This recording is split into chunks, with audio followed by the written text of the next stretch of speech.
I swear I do not believe it. And they are back on terms.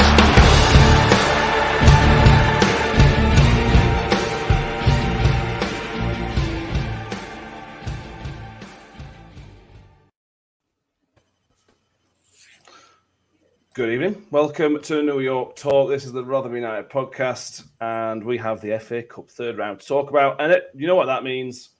We lost. When you did it, we went down to London. It were all fine and dandy until 115th minute. So we're going to cover that.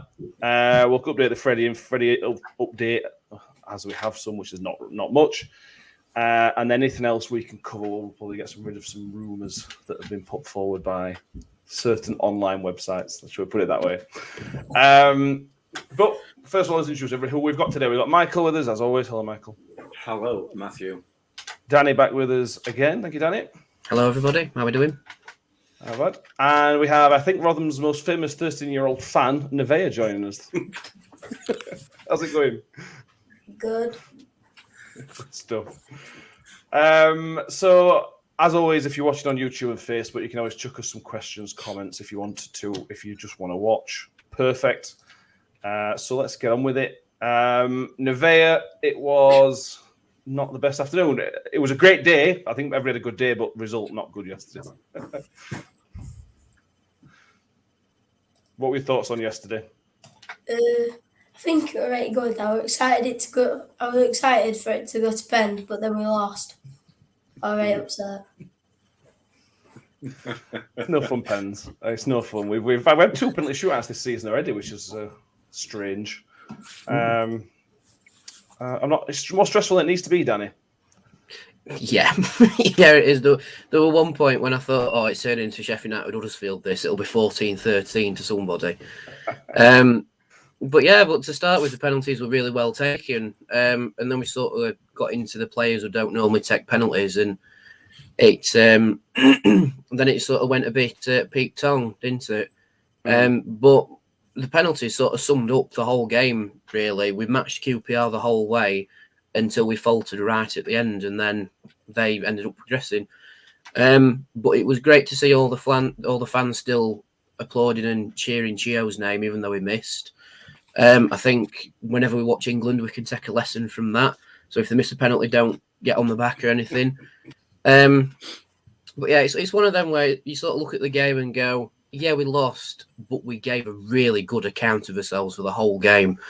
And we can take confidence in that, and hopefully we take it like we took the Everton game last season, take it in confidence, and then just roll with that sort of playing ability, and then who knows what could happen. Yeah. I understand you went down with Danny Nevaeh. Danny was in charge of the bus. Were you all right, or were you a bit of a bad one? Careful. It wasn't worse than others. They all were dancing. They were most mature. Very good, Danny. Was there any stand-up players for you, Nevaeh, yesterday? We played well for me. I thought we played really well. Who do you think was good for the Millers yesterday? I would say Ladapo, but I didn't play. No. I think Michael. Smithy. No, Icky. Oh, Icky. Oh, yeah, Icky. Icky had a very good game. A good shout. Really good shout. Took his goal really well.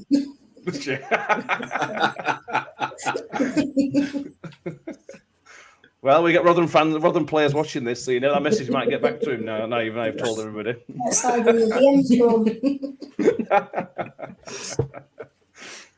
Mick, any other stand-up players? There were a lot to pick from, to be fair, yesterday. Yeah, difficult to choose, weren't it? I mean, I think probably one of the best compliments you can give the game overall was the fact that it was like a championship game for me. They're sitting sixth place in championship. They've got some big names in there with Andre Gray and that other fat lad who played up front. I can't remember his name now. Who's well famous. Austin. Yeah. Oh, the one whose bottom lip came out and he sat in the stand on his own. Yeah. So and we matched them. We matched them for the full game, and probably I would argue we were a better side for good proportions of game. So it from a Rotherham United point of view and a long-term point of view, it just gives us an indication as to where we stand in terms of good quality championship sides. and we're right up there, which we knew anyway. We knew that anyway, but it just kind of cements that, and hopefully it cements that in players' minds as well, that they're more than capable of going toe to toe with anybody. But yeah, disappointing result, disappointing end to the game, I guess. Yeah. But yeah. when it gets to penalties, do you really care anymore? You know, game's over. I care, but yeah, I know what you mean. It still hurts, though, doesn't it? Well, a little bit. Yeah. Let's go through some comments. We've got a few comments coming in. Stephen Adams gets even more ridiculous now, as apparently VAR is only used at Premier League grounds. We will come on to refereeing chat later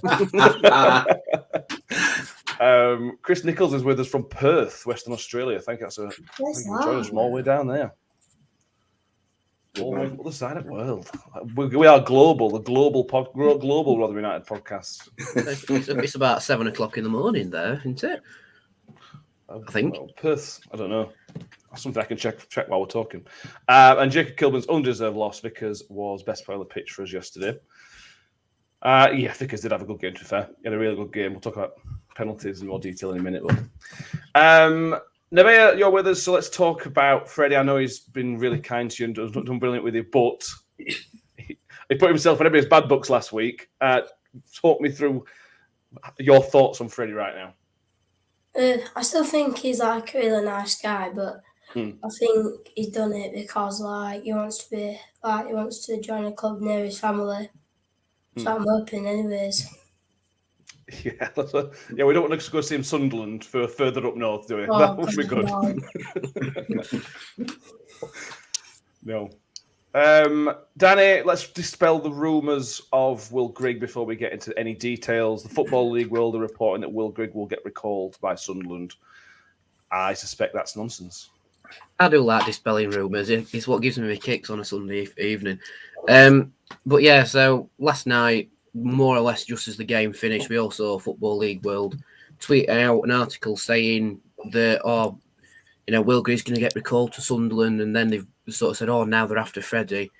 And rather conveniently, rather conveniently, Paul Davis has just tweeted out his write-up with his chat from Paul Warne, basically saying now Will Grigg's staying here because Warne has got every confidence that Lee Johnson will keep his word and that the club will keep the word. So I'm sorry to say, Football League World, I think your exclusive source may have been telling you some porkies there. I mean, Freddie might go Sunderland, but I very highly doubt it because it's a League One title rival. If he's going to go anywhere, he'll go to either a club that we're not too fussed about in League One or a Championship club. But yeah, so we've more or less dispelled the whole Will Grigg rumour, and in the same article it also says that Reg is also staying for the season because of his new deal with Huddersfield, and they're happy with us developing him as we are. So yeah, rumours dispelled. I think we can all have a little bit of a sigh of relief after that. Yes. Until 3 days' time when they do recall him. Yeah, exactly. Yeah, brilliant. Nevaeh, is this your first season watching the Millers? Yeah. How has it been so far? We've been very successful. It's been fun so far, hasn't it? I think it's only been 2 games, and it's always my away games that they lose. I think I might be a bad luck charm. You might be right. We've only lost 3 away games all season, and you've been to 2 of them. I know. You're not allowed to come anymore. That's it. You don't. But personally, I think I'm the bad luck charm because every time I've won the football card on the coach to an away game, we've lost. It's not fair. I needed to win. Brilliant. But the away days are great, aren't they? The atmosphere, the people there. It's so much fun, these away days, aren't they? Yeah, even when we lose, it's like a good, I can't say atmosphere, just depending on where you sat, because some are really mad here, and then some are all right. Yeah. That's football fans for you. Yeah, we have his fair share, to be honest. Yeah. And the home games as well. What New York Stadium, first few games you came there, it's a great place to watch football, and like you said, winning games as well. It's brilliant. You realise like how their stadium's like not the best because ours is like very good. We have nice food and we don't sell out of pies very easy sometimes. Sometimes. But they were a pie shop and they weren't even no pies. I was right annoyed. I was really excited because Mum was like, oh, there's pies and chips. And I'm like, oh, really excited. From like we're there, and then like they were like a packet of crisps. Yeah, that's the only thing about away days. You never know what you're going to get food-wise. You can always be very disappointed, and more often And than not, the it feels like roof, roof were leaking on top of my mum's head at QPR. I found it very funny, but she didn't. Yeah, that doesn't surprise me, that place. It felt like it were made in the 80s. The seats were all too close together. It were all really old. I had no room for my legs. You didn't have room. No. How do you think we felt as grown-ups? Tried sitting down for the first 2 minutes and we had to stand up. I was next to like scaffolding, so I thought that like if I celebrated, I would like knock myself out, like side of my head.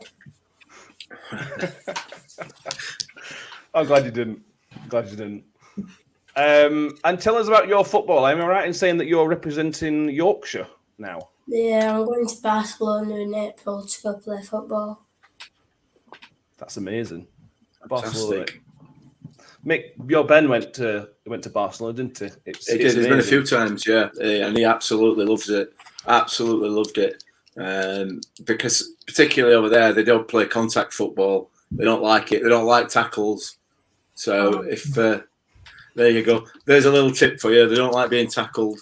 So they obviously they just throw themselves on the floor and whatever. But no, he had a lovely time. He had a wonderful time. So you'll enjoy it. It'll be brilliant. I think my mum's very excited to like get a tan and like swim, but I'm not bothered about that. Me, as long as I'm playing football, I'm happy. Brilliant. Yeah. How long have you been playing football for now? Is it how many is it new, or how long have you been there playing? I started playing when I was like 3. Yeah, wow. What a while then. You love it, and you love it, don't you? As we all do, playing football. What were you playing for? Rotherham White Girls. And as you see, I assume it's competitive. I mean, competitive season. You have league tables and stuff. How's that going?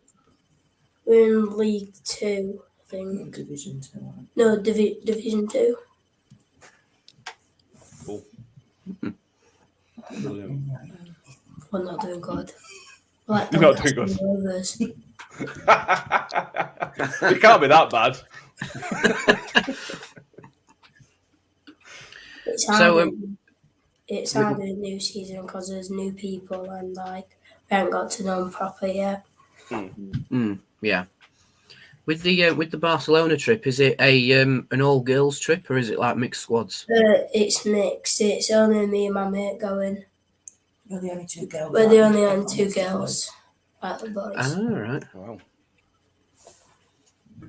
Brilliant.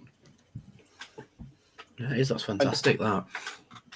Yeah, and talked about being a girl. I imagine you've had this question a lot over the past few months. But being a girl playing football, what barriers do you see? And are you proud to be sort of smashing others by being one of the few girls that's going on to this Barcelona trip as well?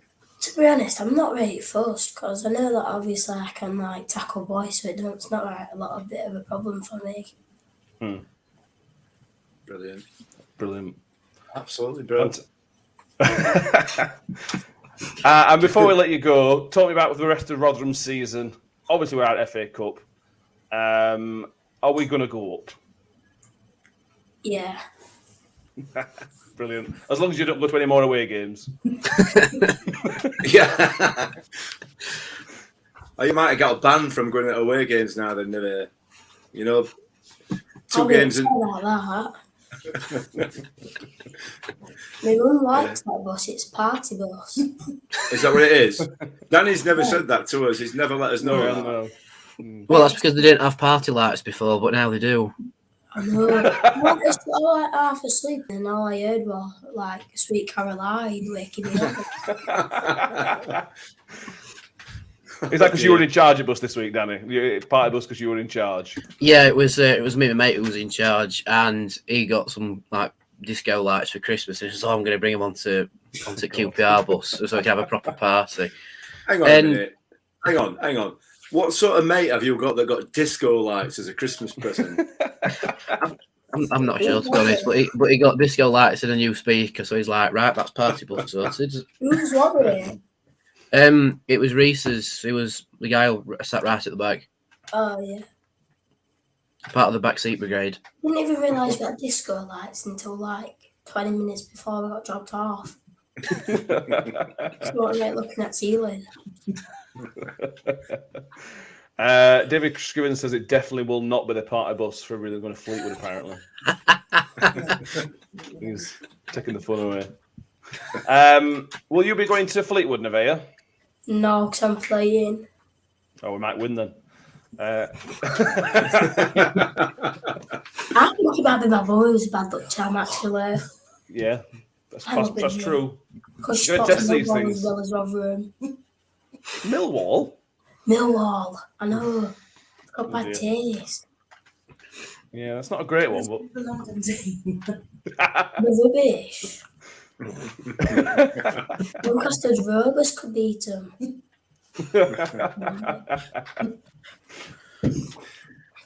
brilliant. Make a Danny Anthony on to ask Nevaeh before we let her go because she's been great. Just, are you going to get over the Freddie thing? Are you going to get over him leaving, or He'll always You be know. like that. listen? What he did for you was fantastic. Yeah. It's just it says a lot about him. It says a lot about the club, and it's just it makes the rest of us proud to be associated with a club that would do something like that, and with a player that would do something like that. So much as we're all disappointed that he's going, you know what I mean? That was fantastic. Yeah. He has really helped me. Like, I'm not really bothered what team he goes to, as long as it's not like Sunderland. But like, what he's done for me, which has made me very happy, and then like has made me feel better in myself, has really helped me. That's brilliant. It makes me Absolutely. feel bad for grief game at last episode, but it's brilliant. But no, yeah, he is clearly is a great. He didn't need to do it, did he? And he's done it, which is great. I think he might just want to agreed. change. Yeah. Yeah, people do, don't they? We talked about this on. Well, I talked about it. These two didn't agree with me, but everybody's different, aren't they? And everybody needs something different out of what they're doing. And if Freddie wants, go on. Sorry. Oh no, sorry. Yeah, I was gonna say. We said before we started we're not very good at this. No, we are terrible. We are rubbish at it. I think that like sometimes like I don't think he'll be playing like last games he's got out of the season because everyone might be like angry at him or something because like of what he's done. But if he feels that's right and he can be playing at a better team, which Possible. I think he's just doing what he wants to do best. Yeah, absolutely. Having our line, Mick. Completely. Yeah, well, she's right. She's absolutely right. It's what's best for Freddie. Like, it's what's best for Nevaeh, like, and everybody else, you know what I mean? And we've just got to suck it up and get over it, Matt. I won't be getting over it anytime soon. Especially if it goes somewhere like Sunderland, then I'll never get over it. So. Oh, listen, mate, with all these rumours going around, I'm looking forward to 21st of January because that's when EFL will saying that I've been approached by Sunderland and all. So I think that's my due At date least, for. at least he'll get cheesy chips for £1. I won't be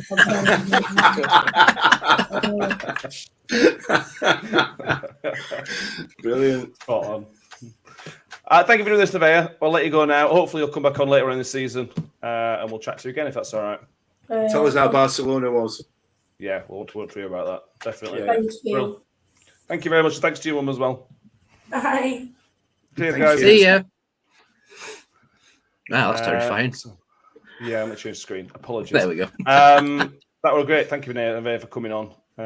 We very much appreciate that. So let's go through some more comments before we get back to the game. Chris Nichols, loud noise from Sunderland that Grigg's going back. As Danny mentioned, that's probably not going to happen. Never say never, but that's probably not going to happen. If Warren wouldn't sell Crooks to Ipswich, he's not going to sell Freddie Lapo to Sunderland. Even if they bid for him, it's rivals. It would take a lot of money. A lot of money, I think, from Sunderland. Reece Kellett's with us. Good evening to you all. The party bus was in full swing yesterday and we all loved it. We need more party buses. Everybody loves a disco. Yeah? I tell you what, it's a good advert for Kirby Park buses tonight, isn't it? Yeah, it is. I think the highlight was me and this other traveller called Matt Sherritt doing the YMCA at the back of the bus. That was funny. But yeah, with the whole Sunderland rumours with Freddie, I think now that we know what Warney's said and we've got it on multiple media outlets, because we've got it on Football Heaven, and now we've got it in the Advertiser, who are reliable sources for us because it's come straight out of Warney's mouth, saying he spoke at length with Lee Johnson and there's basically little concern about Grigg being recalled. I understand one of their strikers is injured and it's a bit more serious than they first feared. But if that's the case, would they have not recalled Grigg to have a body for the Wickham game potentially? Just wondering, or would they recall him more or less now or on Monday because are they playing Tuesday? When do they play Lincoln? They play Lincoln at some point soon. Okay. So they might recall him for then, but Tuesday. You're right. Tuesday. So they would have probably needed to recall him now to get him in training on Monday, and then fill a space Tuesday just in case. I mean, like I say never. But we'll have to wait and see. And with the whole Freddie going to Sunderland thing, like we said with the comment about Crooks, we won't sell to a League One rival unless it's really, really silly money, like double what Freddie's worth. And I think after what Nevaeh said, I think Freddie, the human being, is worth 10 times what his footballing ability is worth. So I think, like Mick said, it might be so he can, because he wants to move away. But we do have to respect Freddie as the human being such a great support that he is. And I think that also adds to the fact that he shouldn't be booed if he does come on again for the Millers. But yeah, he shouldn't, but he probably will. Yeah, unfortunately, it's one of those things, isn't it? I think what's important when we talk about it, certainly, I think I'm talking for us three. We talk about the footballer. Unless we specify he's a good person, we always talk about him as a footballer. We never have any slights on these players as people, because they clearly are good people. They clearly are stuff they've done, other players have done. When we say it's any digs are at the football ability, not the personal stuff. I know other people aren't like that, but anyway. I mentioned to you yesterday, Mick, on the Will Grigg thing. If it wouldn't make sense for that Sunderland to call him back, because Will Grigg has baggage for Sunderland. Whether they like it or not, or whether Will Grigg likes it or not, there is a lot of baggage with Will Grigg and Sunderland. So if they call him back, it may well disrupt us. It's going to disrupt them as well. So it doesn't feel like as much benefit. They would be better off bringing in somebody else new than bringing Will Grigg back. That makes much more sense from a Sunderland point of view for me. Yeah, it probably does. I mean, despite what you've just said about Freddie there, I wouldn't put my trust in Lee Johnson as far as I could throw him. Which, as we mentioned yesterday, would be quite far. Which would be probably quite a long way, actually, bearing in mind how little he is. But then I'm only little and all, so that probably. Well, yeah, I mean, yeah, we'll have to wait and see, won't we? We'll have to wait and see. But I guess what you could say, and it is controversial, is what has Will Grigg done for us in terms of goal scoring exploits in the league? I don't necessarily agree with this point of view. I don't agree with it at all, but there is an argument there. He's not really found his feet in terms of his goal scoring boots anyway. Outside of the Pizza Trophy, I accept that it does a lot more. But yeah, I mean, if they call him back, That's entirely their prerogative. But I'd be surprised. I'd be surprised if he went back and played. Really surprised, but it's Lee Johnson, and I don't trust the bloke. Oh, That's me. I've got no basis for that. I've got no basis for it. It's not a slight on him. I just don't trust him. That's me. So there you go. That's my view on that one, which is not worth a lot, is it? Joel, but all I'm saying is that Romani Emrans Green is yet to lose in League One. The only loan I don't want to go back. Yeah, that's a great start as well. Let's go back to the game. Josh Smith says Sunderland recalled 3 players for League Two on Friday, so they could play Saturday. If they're calling League Two players before League One, that's a good sign for us. On the game, he says that they think they call Grigg back if he thinks he would have called back already. On the game, Kayode was brilliant for him when he came on. He thought sadly it was poor. Starting with the starting 11, Danny. How much was no real surprise was Wes Harding really? Wes Harding for Chio. A little bit of a surprise. What were your thoughts on that? Were you surprised? Yeah, a little bit, but I think my surprise was put to bed when Chio came on and absolutely terrorised their left back to the point where they brought on another left back and then brought him off again because they just couldn't handle Chio. So I think Chio was the injection of pace that we were going to use later on in the game. And Harding held his own. And I think because Harding is a similar sort of right-sided player in the Championship that we know can do a job in the Championship against QPR, that may be why we started with him. And then, of course, used Chio for the pace injection. I thought sadly he did okay. I think maybe because he was against better opposition, maybe that made his performance look a little bit worse. But in terms of how sadly he's been recently, he has been very good. So it might have just been the quality opposition that made him look bad, because sometimes in football you can have a really good performance and do what you're trying to do in League One or in the EFL Trophy. But when you come up against a Championship club, just because they are more aware of what you're trying to do, if that makes sense, and they read the game a little bit better, maybe that's why sadly he was played out of the game a little bit. Yeah, I think that's fair. He still tried, which is key, Mick, for me. The thing is, sadly, and we've seen him in the past, he still looked quite relaxed about it. He weren't trying too hard. He weren't not trying. And there were a couple of moments where he did really well. A couple of moments. A few and far between, all right, because I think Danny's right. I think the opposition hindered him. But we're still seeing those signs. It wasn't a revert back to the old Sadler from 2 months ago. We are still seeing growth in his performance for me. Yeah, and there's going to be, and it's going to take time for him to develop, innit? You know, and to mould and become part of the team. He's not played. You know, I think we know that he's got it. We know he's got it, and if he gets a decent run in the team, he just provides us with something different to what Ben Wiles provides us with. I don't think he's as good as Ben, but I think, you know, he's certainly got something that he can bring to the team. But he's going to take some time for him to bed in. It is definitely going to take some time. There are going to be issues like we saw the other night at Crewe, where, you know, sort of dashing out of tackles and things like that, finding himself in the wrong position or whatever. It just needs a little bit of time to gel within the team. But yeah, he's a good player, man, and he can come up with a goal. You know, he's going to come up sooner or later with an absolute screamer, because that's what he does. So he's a real benefit for us, I think. Definitely. Yeah. Adrak, Ronnie Moore said Harding was having a nightmare. Is he wrong? Yeah. Yes. To say anybody had a nightmare on Saturday is wrong. I thought everybody was, at worst, everybody was good. And I don't think Harding put a foot wrong. Danny, Harding seems to me that some people don't like him. And I don't know if Ronnie Moore's one of them. I might be giving Ronnie a bit of stick there, which is unnecessary. But I know some people that don't like him. And we'll just get. I wonder if that's becoming a thing. But I thought Harding was solid as ever. Yeah, I think in terms of playing as a wing back, he did very well, because it was Reg who was the right side. Was it Reg? Was right side of centre back? Yeah, I think so. Yeah, he swapped. Yeah, because Reg came off for Chio, and then Harding moved into the back line. I think as an out and out wing back like Chio, the role Chio plays, I think maybe you could argue that he was having a nightmare, but certainly not using that coarser language. I think he's just not as fast and as technical on the ball as Chio. He just doesn't look as good on the ball potentially.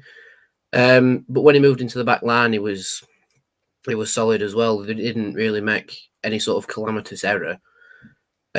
But again, because he's moved into the back line and Reg has done so well in that position, you're comparing apples and oranges effectively. You're comparing Reg's performance that was very good to Harding, who has had to change positions to accommodate Chio. So I think he's done a job in both positions. Whether or not it's an excelling job, I'm not sure. But he's definitely done an effective job in both positions. He didn't weaken us, did he? Exactly. Still kept us solid defensively. Those were his words on the radio. I was listening. Yeah, I don't necessarily agree with those, but that's football. No idea where that came from. Absolutely no idea. I'm surprised at that. Unless he said it after penalty. Yeah, possibly. I would doubt that. No, you never know. Nevea's still with us. We can't lose Chio ever. Yeah. Yeah. That's fair.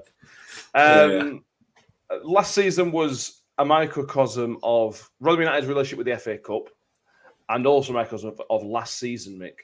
That was last season. We played really well for 120 minutes. We probably deserved to win the game. We ended up effectively losing the game. That was last season. That was just in full. Yeah, it was, yeah. That's exactly what Saturday was, yeah. Although I think it was probably better than last season. To go away to a team where at the position that they're in. I don't know how many of their first team played. I assume some weren't they?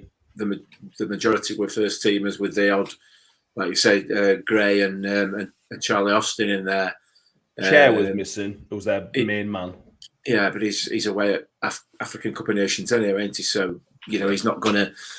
He was never going to be there anyway. I thought we were a better team. I genuinely do. I think if you're a neutral and you watch that game and say which one's the championship side, I think you probably err on the side of the team in red, probably just about. But the fact that there's very little to choose between the two teams is a massive compliment to the way that we are and the way that we've developed. But yeah, it was last season in a nutshell, weren't it? Yeah. But we did score. Yeah. We did, and a lovely goal as well for Mickey Danny. It was a striker's finish, wasn't it? Yeah, it was. A little bit annoyed that the stadium announcer said, who did he say it was? He said it were Harding. The stadium announcer, didn't he? Live score said it were a dolphin. Yeah. Oh no, that's it. He did it. He said it were a dolphin, and it's like, oh great, a dolphin scored. And then BBC's like, no, it's an echo. And then on the Twitter it was an echo. It's like equally as good. But yeah, watching the replay, it's a strong finish from Mickey. But we know he's got that striking ability in him. He does it rarely, but if you look at his goals against Maidenhead, Solihull, some of his goals in pre-season as well, he does have a striker's finish on him when the ball lines up for him. And for that split second, everyone thought we could do this. For that split second, but I'm sure we'll get onto the controversy surrounding the equaliser in a moment. But for that split second, we all thought we could get to the fourth round here. We've managed to do this. But yeah, it's another great goal for Ricky. I'm sure he's very happy about it. No, not according to Match of the Day, it's not. According to Match of the Day, the commentary said it was a misplaced cross from Michael Ihekwe that found its way into the bottom corner. That's how they described it, a misplaced cross. I don't want to get in trouble for what I'm thinking by saying my opinion on Match of the Day. So I'll just say it quietly. Mute your mic. Yeah. To be fair, on the QPR Rotherham game, those words that I've just uttered there were the only ones that actually included anything to do with Rotherham at all. There were no other discussion about Rotherham United whatsoever.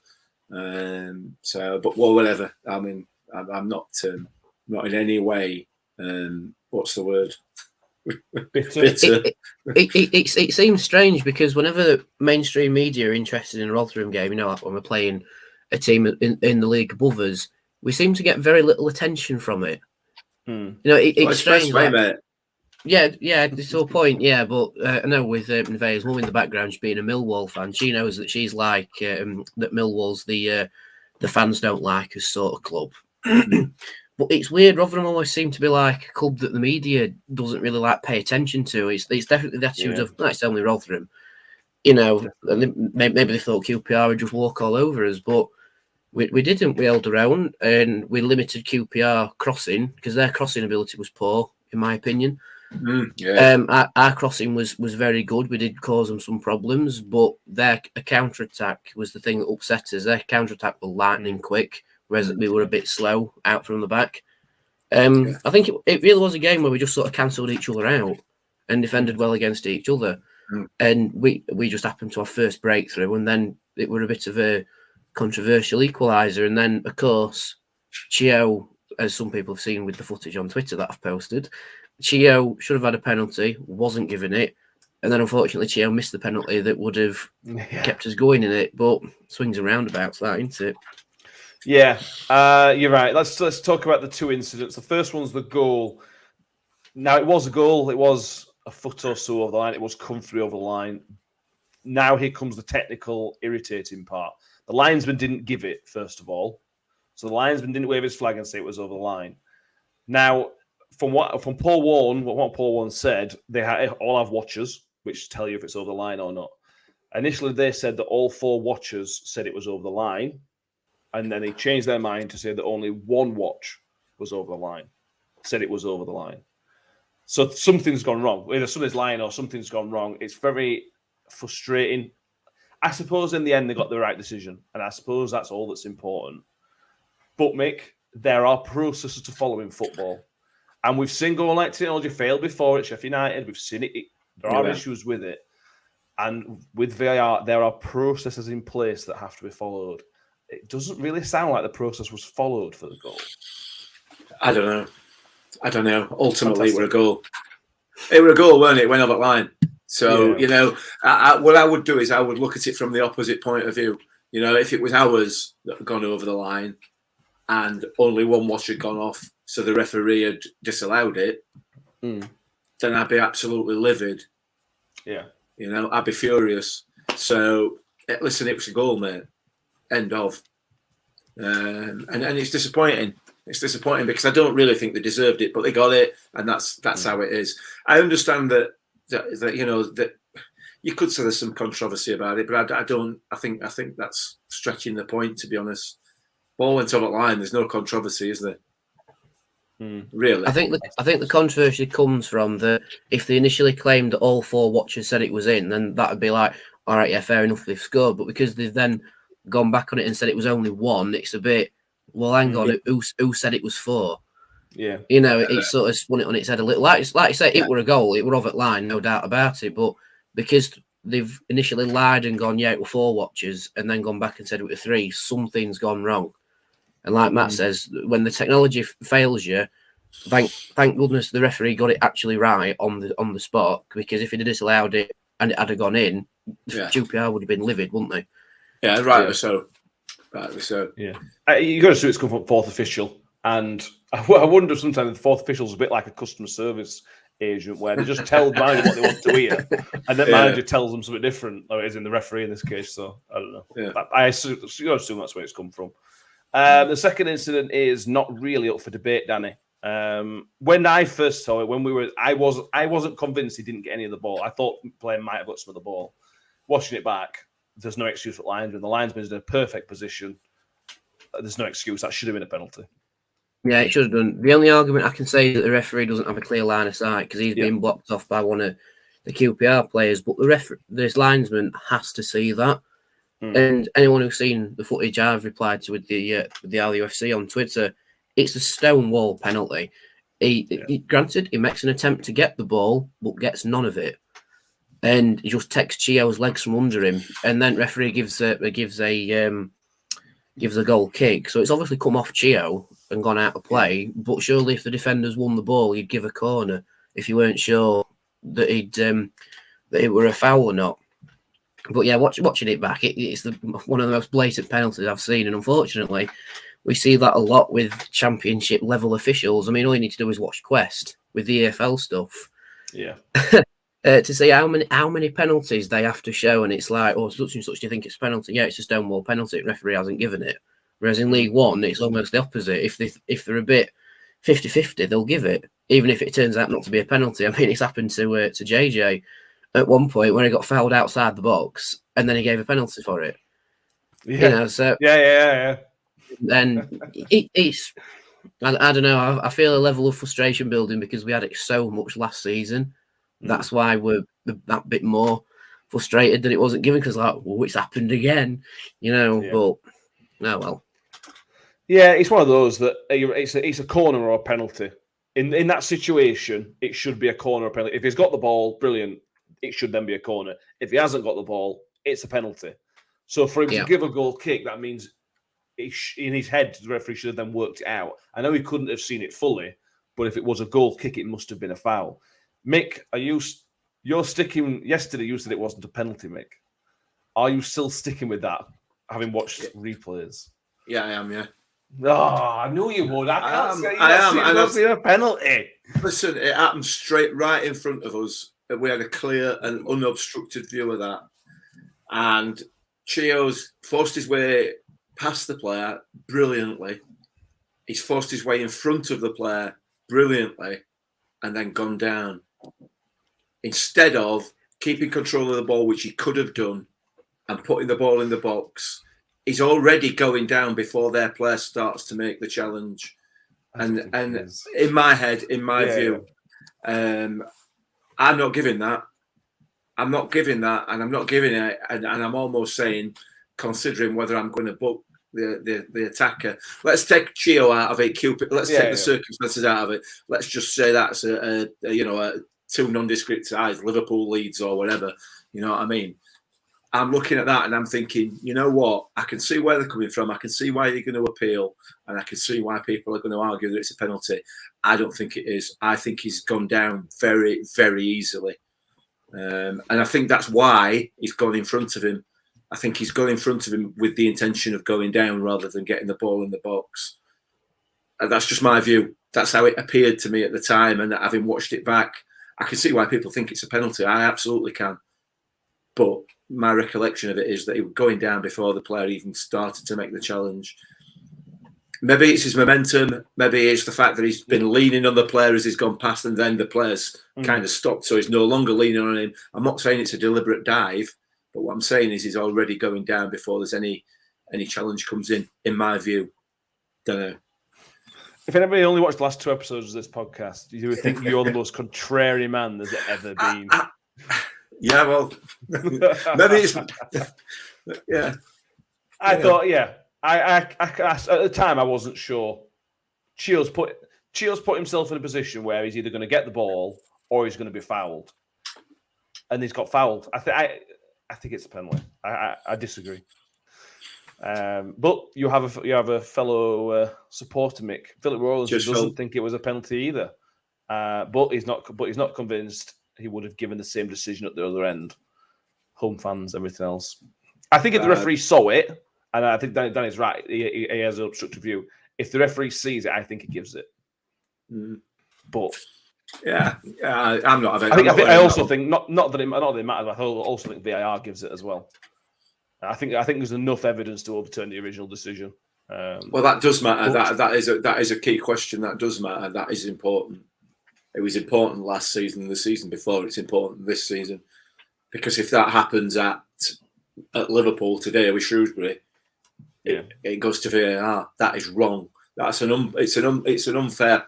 It's not a level playing field.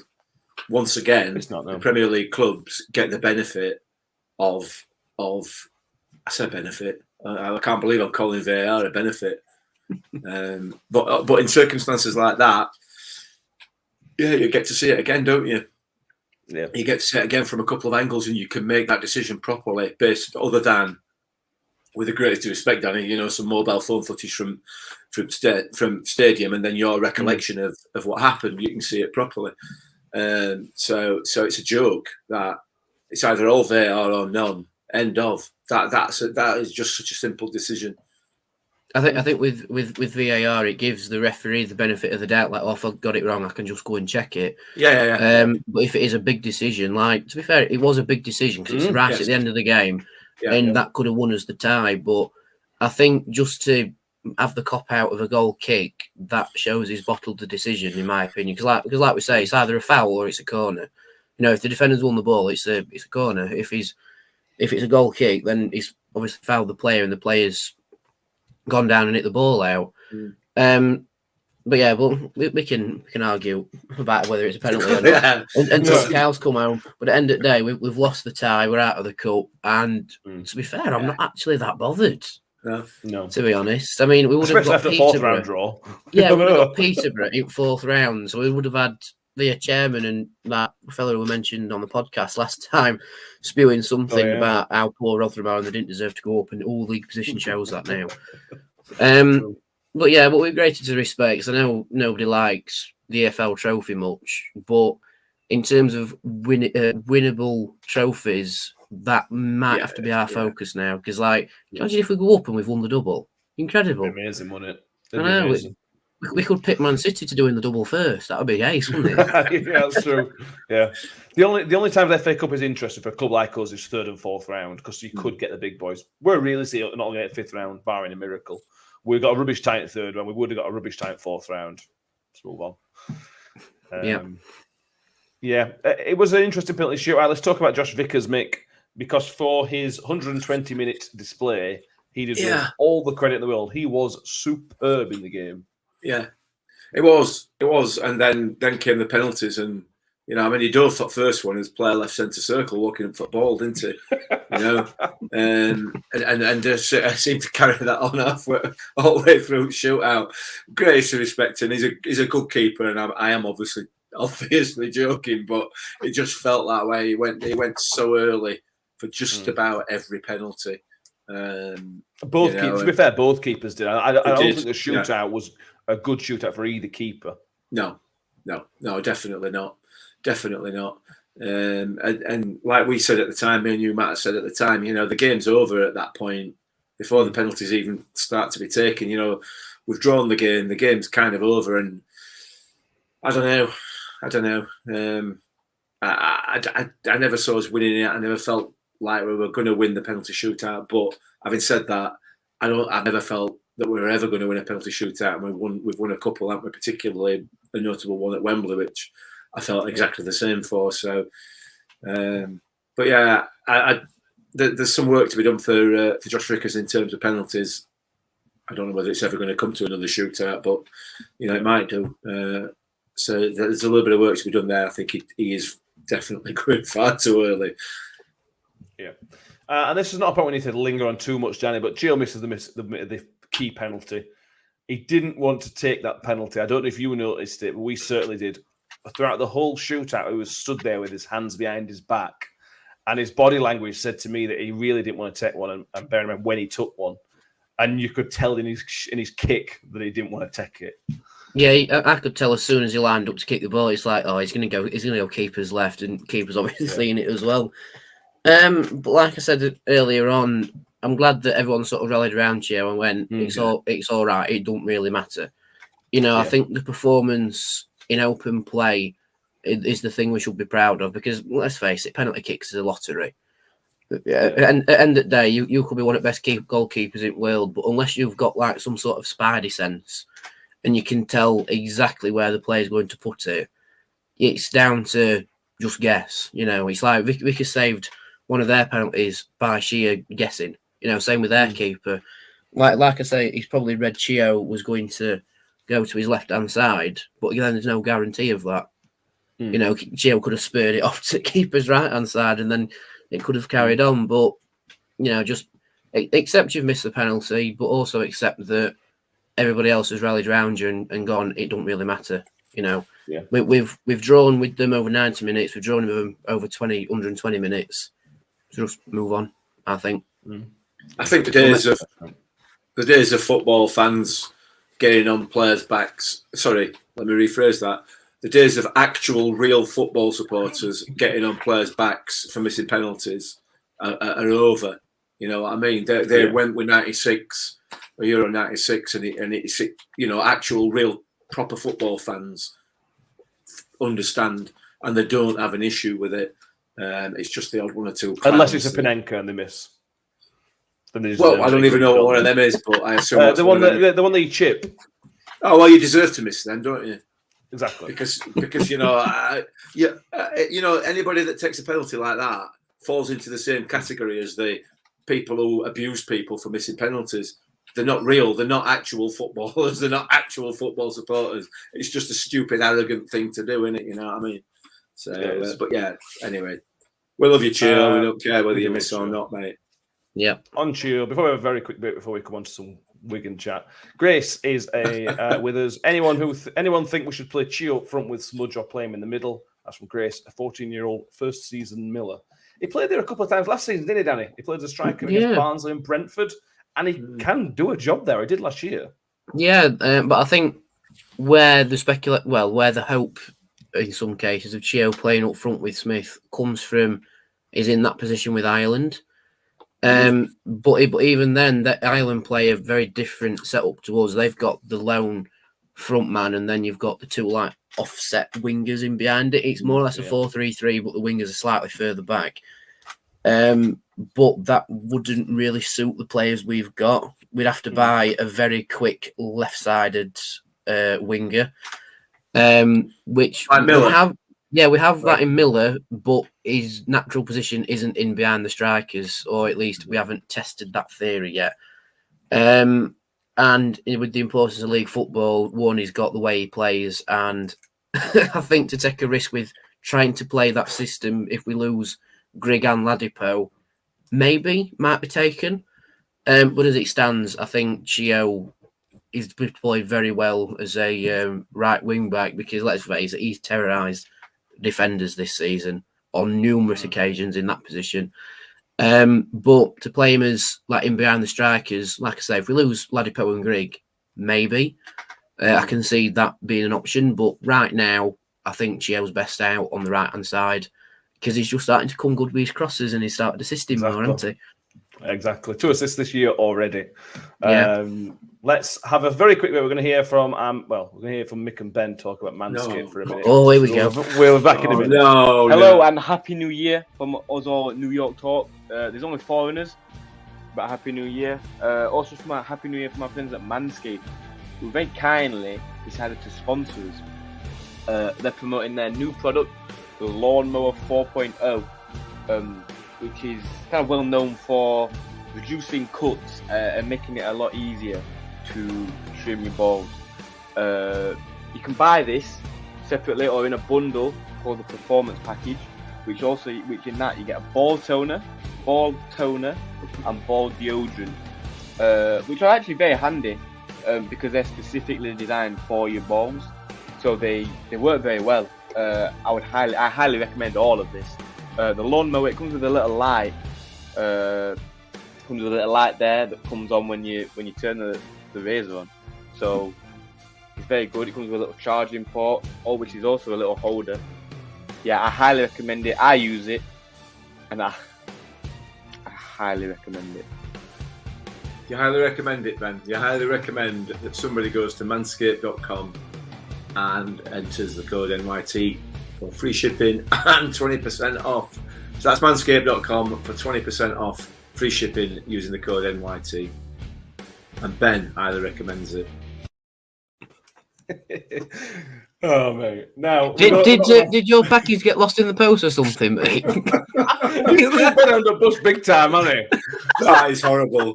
I mean, credit to Ben for doing. I just sitting there looking like some sort of clown who's trying to work out what on earth's happening in his life. The only thing that could have made that more funny was if you had the Wednesday shirt on. then it would have been peak. That would have been peak. But now that is, it's very good. I will admit, very good. But like Mick and Ben said, use code NY2 for 20% off at manscaped.com, and yeah, that package with the Lawnmower 4.0, highly recommend it. Ben highly recommends it as well. Yeah, he does. Brilliant.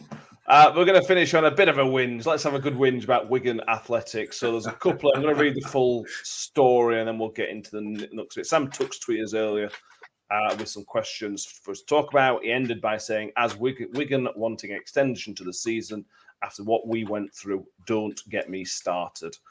So this comes after the Wigan chairman came out today, Talal Al-Hamad.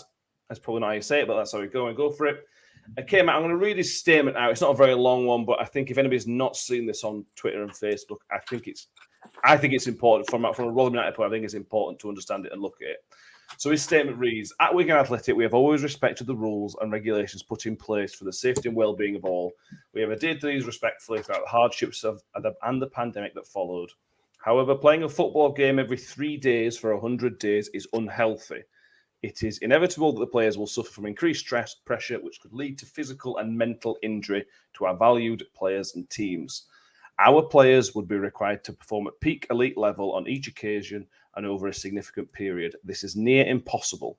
For the integrity of the competitions in which we are competing, we must find some equality in our fixture programme. I am positive that our clubs will agree with me that the EFL should reconsider their position and extend the league under such circumstances.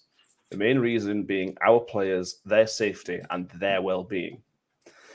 Now, this guy wasn't there last season. I think that's important to point out. He may not have been aware of the Football League, what happened in the Football League last season.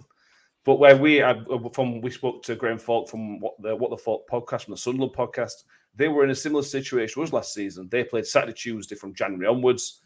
Andy Holt tweeted out that Accrington had to play something like 30 games from January to May last year. Nobody's batted an eyelid. But because Wigan have got to play Saturday, Tuesday for a couple of months, their chairman has decided that it's unfair and it impacts the integrity of the competition.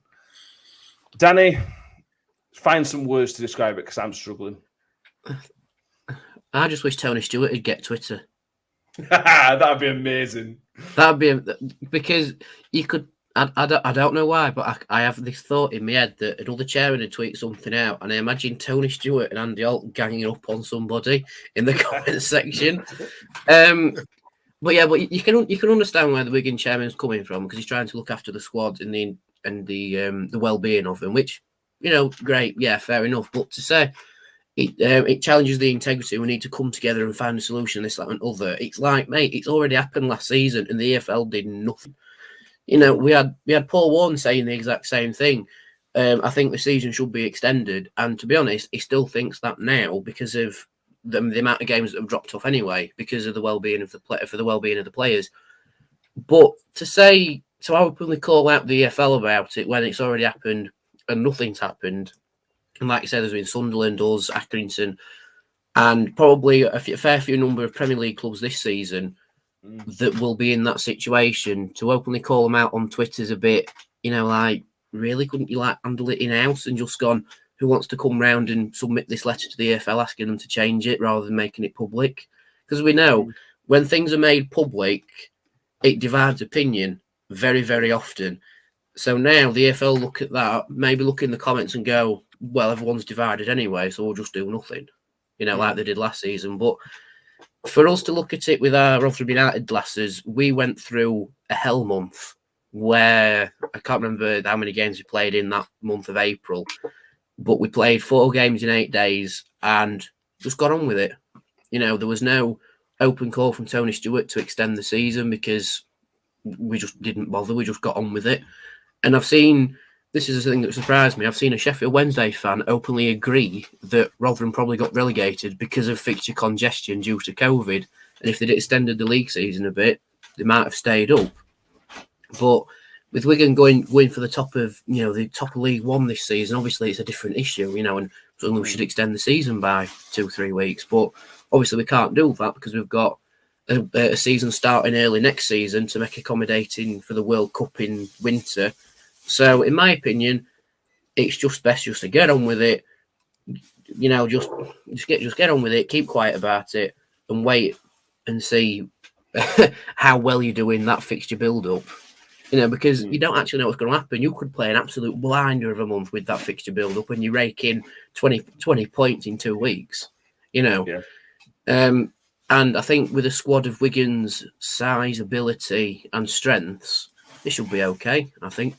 Hello, how you doing? Yeah. Sorry, my mum's just come back in. But yeah, I think to openly put it on Twitter is actually diminished his argument a little bit because he could have very easily rallied support with other chairmen very privately and then gone to the EFL meeting about it But because he's made it public, like I say, people will disagree with it, and the EFL will probably do nothing about it now, which is a shame because it'd help out. But anyway, my prediction would be is that he's already done that and he's got no support, so he's then put it out in public to try and gain public support. I may be being cynical there.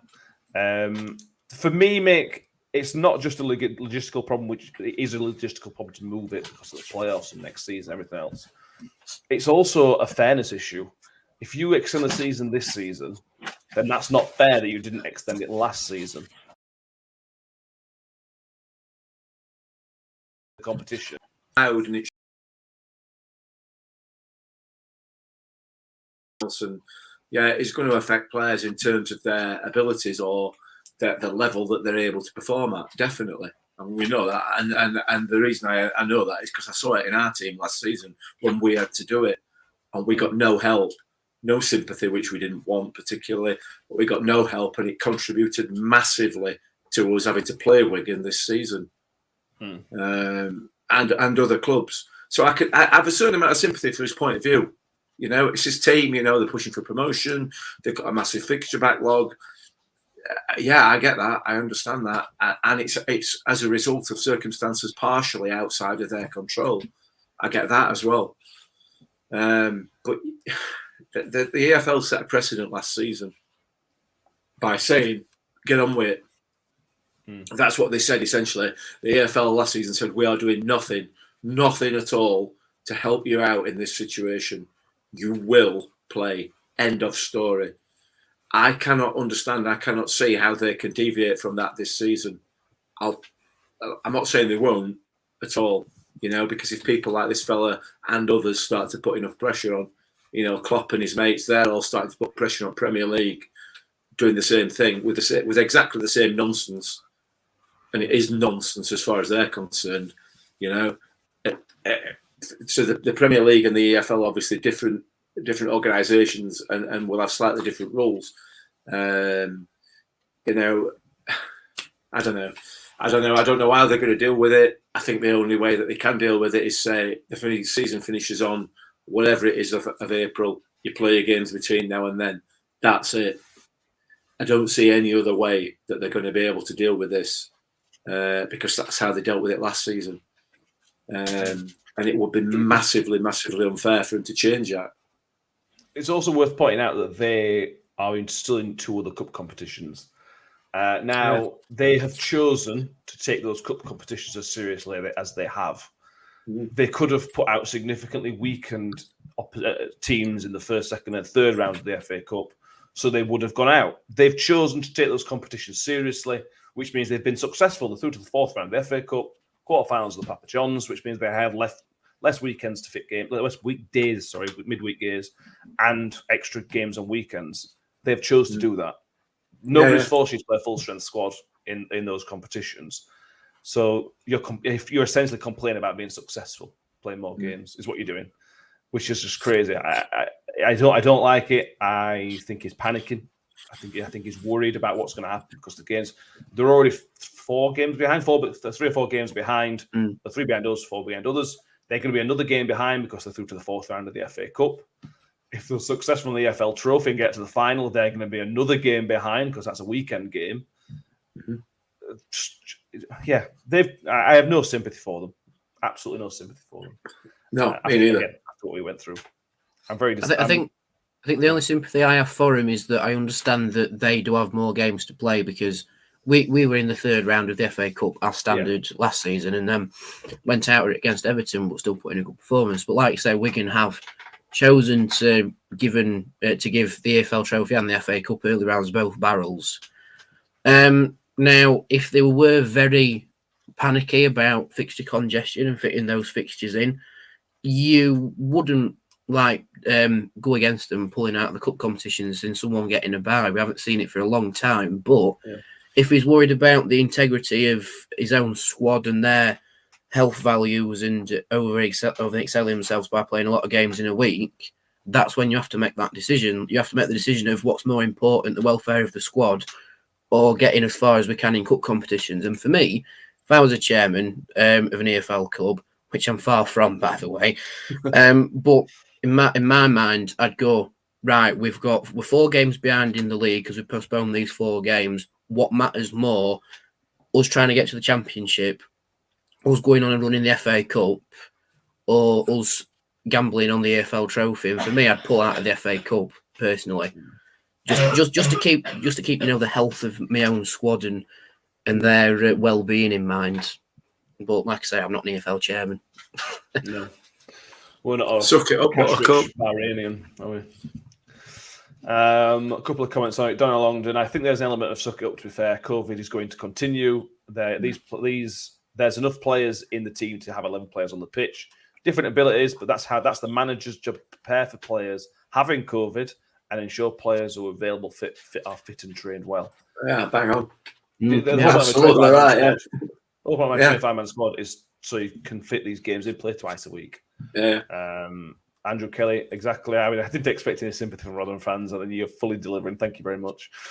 We played 9 matches last April. It's a case of man up and crack on. I'd like to bet they have a bigger squad than us too. Yeah, and if they want to, they can go out and buy 5 players this January transfer window as well. Don't we gonna have an under 23s as well? I'm not sure. Yes, they do because one of their fans said they'd already been using them. Yeah, so again, that's another pool to dip into that we haven't got. Well, on that basis, mate, just shut up. Do yourself a favour and shut up. I mean, come on. I didn't realise that. I didn't know that they had that as well. Go and get on bus with Klopp and have a little moan and a cry together and then get on with your job, mate. Yeah. I'm not too sure, but I think their academy in under 23s is category 2. I think so. It's like the next step down from being able to put it actually in the EFL Trophy because Wigan's setup is very good, and they've carried it over for when they were in the Premier League, which wasn't too long ago. And yeah, like you say, if they've got under 23s with a decent number of players coming through, they can dip into that if needs be, especially for the FA Cup and the EFL Trophy. We don't have that. We've got the first team and then the academy done. And we've still used our academy players at the EFL Trophy just to give them a run out. Exactly. Yeah, so sympathy slightly diminished at their value of under 23s. Mine's it's not completely. Yeah, gone completely. I think their manager were complaining about it as well. Liam Richardson were complaining about whatever. They wanted to. From what I can read on Twitter, they wanted to play Accrington on Tuesday coming with about 7 days' notice. And Accrington were like, "That's what that's about." No. I've seen that. No. 5 days' notice. 5 days' notice. Sorry. They're expecting Accrington to turn the team out against them with 5 days' notice. Bear in mind, they're in the middle of a COVID outbreak, Accrington. Yeah, and then complaining and moaning and everything else because they've refused to do that. I'm sorry, just grow up. Yeah, I expected better from Wigan, from a football club of Wigan as well. Yeah, very much so. But I expected a bit better from them as a club. Yeah, absolutely. Anyway, Right. I think we're just about covered everything. Danny, and make anything else that we've not covered? I think we've just about covered everything. Yeah, I think so. Just a word on the whole. We wanted to play on Tuesday and you've refused. Lads, it took us however long to rearrange a game with Shrewsbury, and we've only just rearranged it for 1st of March. Yeah. And that's because of them being involved in the FA Cup. Same with Doncaster when we had to postpone it because we were meant to play them on Saturday. We put it till the 1st of February. So there's a pattern emerging that it's at least 3 weeks potentially 3 weeks difference between when the fixture was actually meant to be played and where it's been rearranged to. But these have been done like weeks in advance. Like we rearranged the game with Doncaster as soon as we knew we were in 3rd round at FA Cup, regardless of who we were playing. But to set Accrington, do you want to play on Tuesday? It's like, well, no, because we're not prepared for it. And you know what I mean? It's not like old school football where it's like, dog and duck are free on Tuesday. Should we play them? Yeah, all right, then we'll have a few pints beforehand. I'll see if I can get an hour off, and we'll talk. I'll say to me, my area manager if I can have that day off, and then we can have a kick about. Unfortunately, it don't work like that anymore. And squads need extended time periods to prepare, and 5 days' notice is not enough time to prepare for a professional football club in a league match. To be fair, our rearrangement of the Lincoln game is quite short time. We arranged it middle of last week for 2 weeks later, just under 2 weeks later. I was surprised how quickly we were able to rearrange that. So what did you expect 5 days? But if you can force a team to do that, then you've got a much better chance of winning game, haven't you? So that might be what he's trying to do. What we statement, putting pressure on the EFL to try and force other clubs to play games when they don't want to. That might be another tactic he's trying to employ. Then I think they should do that for the Category 1 academies in the AFL Trophy. Instead of saying to them when do you want to play, you should say to them you're playing on Saturday. End of discussion. But Papa John's, Portsmouth. It's now down to Portsmouth or Cambridge. They play Tuesday night at Cambridge. After Cambridge's amazing win at the weekend, they get the real thing underway on Tuesday with the Papa John's Trophy. So by Tuesday at 10 o'clock, we will know our opponent for the week commencing the 24th of January. Probably Portsmouth if you want to put money on it. But we'll see. Mick, anything else? No. Super. I'm just trying to stop myself saying anything about that Newcastle German woman. So I have done. I've managed to mute myself. Okay. Yeah. If anybody wants to know, just message Mick directly. He'll tell you what he thinks about her. We've enjoyed this. So thank you for coming, everybody. Thank you for joining us in the comments. If you're watching on YouTube, please subscribe if you haven't already. That's jumped up again. We appreciate everybody that hasn't already. If you're watching on Facebook, go over to YouTube, subscribe. If you are listening on iTunes, again, please make sure you've subscribed on there. And if you can give us a 5-star rating on iTunes as well, that would be lovely. We're flying fairly high in some random countries' charts. Again, I don't know how. I think we're doing pretty well in Saudi Arabia again for some reason. Not after tonight, we're not. No. We're after criticising Newcastle and Wigan. They're Bahrain, Wigan. Right, okay. We're not in the Bahrain charts, unfortunately. Australia. So Chris, who was in Australia, if he might have pumped up some in the Australian charts. So thank you, everybody there. Spotify as well. If you follow us on Spotify or subscribe to us, whatever the version is on Spotify, that would be sensational. We will be back on Thursday. Yes, we're back on Thursday to preview Fleetwood Town, another away trip, another almost sold out away trip as well. This time to the Northwest, where we've already lost twice. Northwest this season. Yeah. Thank you to Nevaeh for coming on earlier. Like I said, we'll play everyone on again. It's later in the season. That'd be cool. And Mick and Danny will be with us on Thursday. So if you want some more Mick, Danny and Mick, Matt, Danny and Mick, which is us three, join us Thursday night or Friday morning for the podcast. Mick, Danny, it's been a pleasure, and I'll see you in a few days.